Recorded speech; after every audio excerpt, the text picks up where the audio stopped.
Hi, and welcome to the ADHD-Friendly podcast. I'm Patty Blinderman, and as an ADHD coach, I'm passionate about supporting individuals impacted by ADHD and executive function skill challenges.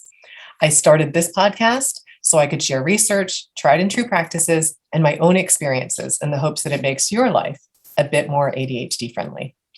This is episode 26, and today I'll be talking about executive function skills. This is going to be the first in a series of 3 podcasts. And today I'm going to do an overview of executive function skills, what they are. And then I'm going to dive into the first of what I call the big 3 executive function skills. And those are metacognition, emotional control, and working memory. So again, in this first episode, I'm just going to be diving into metacognition. And then in episode 2, I'll talk about emotional control. And in episode 3, we'll get into working memory. So let's start with an overview of executive function skills. For reference, I am taking the structure that Peg Dawson and Richard Guare put around in their series, Smart But Scattered. They have a series of books. This is Smart But Scattered. It's for 4 to 13-year-olds. They have a Smart But Scattered for teens, and they have a Smart But Scattered Guide to Success, which I use more for myself and recommend for adults. I love their books. I find them very easy to understand, and the information really accessible, and the strategies that they share very easy to implement and put into practice in order to either build scaffolding around weaker skills or to strengthen them. So they have identified 12 executive function skills, and the first 3 are what I call the big 3, and they are metacognition, emotional control, and working memory. The remaining ones are goal-directed persistence, flexibility, sustained attention, response inhibition, planning and prioritizing, time management, organization, task initiation, and stress tolerance. The first 3 that I listed are what I call the big 3. And I call them the big 3 because if any one of those 3 is impacted and creating challenges, it has a domino effect on the remaining executive function skills. And it's why I decided to focus on one of each of those 3 over these next 3 podcasts. So let's talk about metacognition. The definition of metacognition is, in a nutshell, it's thinking about your own thinking. So this also includes self-monitoring and self-evaluation. It's the ability to take a bird's eye view of yourself in a given situation and ask, how am I doing? What do I need to change or adjust if I'm going to reach my goal? If you have ADHD and this is impacted, you may not be able to see your patterns as easily, or even have awareness that this is a weakness for you. A really easy, concrete example of that could be if you look at the executive function skill of time management. If you have time blindness, which a lot of people with ADHD have, that literally means that you don't have a sense of time passing by.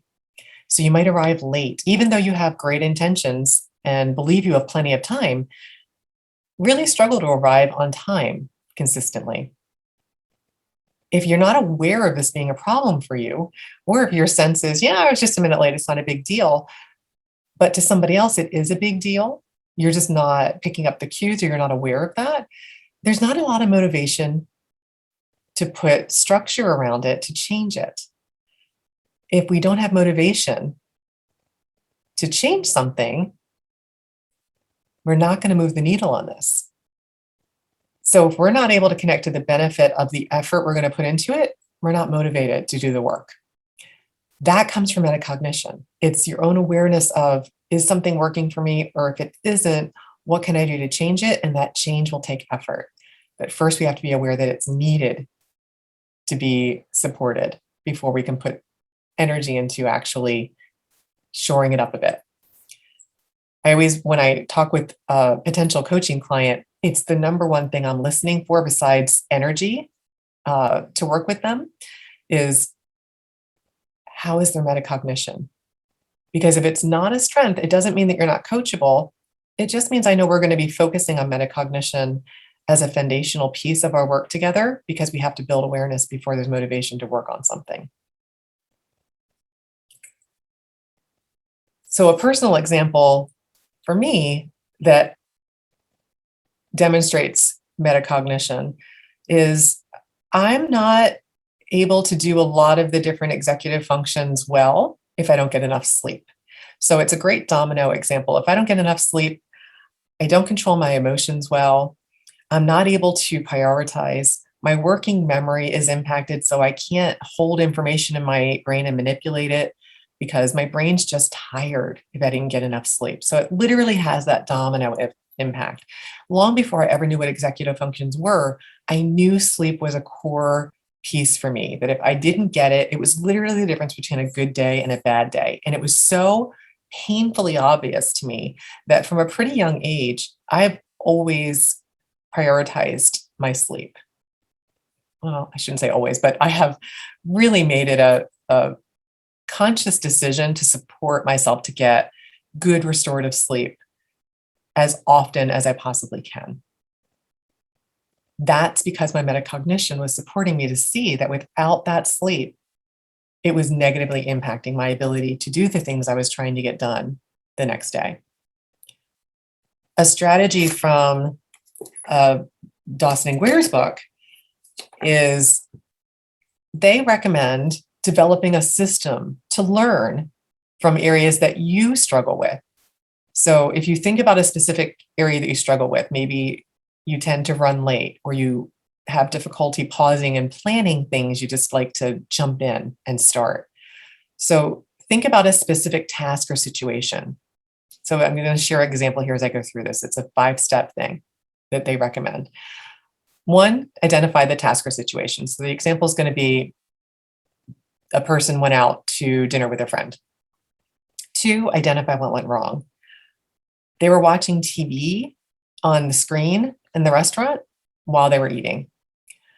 Number 3, what was the thing that happened as a result of that? What did I do? The person ignored their friend. They were watching TV, so they weren't talking and engaging with them in the moment. Number 4 is what cues were there that something wasn't going well. And the cues here are there was irritation in the friend's voice, and the friend looked irritated. They had an agitated face, frustrated face. And the last step is, what will I do next time? So that's the metacognitive piece, noticing what happened in the environment that I was in, and what can I do to support myself next time?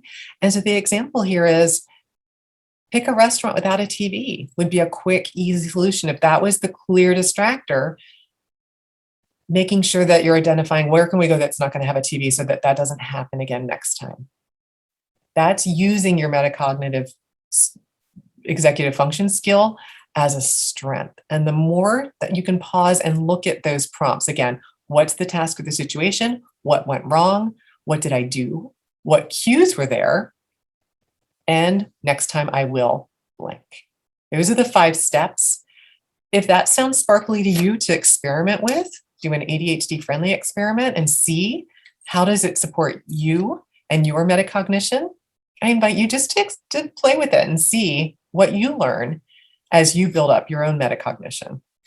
So that's all for this week's episode, where I talked about very, very high level overview of executive function skills. And the very first of the 3 big executive function skills, metacognition. I do really appreciate your time, focus, and attention. And if you liked this episode, please tell a friend and subscribe to my YouTube channel, ADHD-Friendly Podcast, and follow me wherever you listen to this podcast. Next time, I'll be talking about the second of the big 3 executive function skills, and that is emotional control. Until then, tally ho.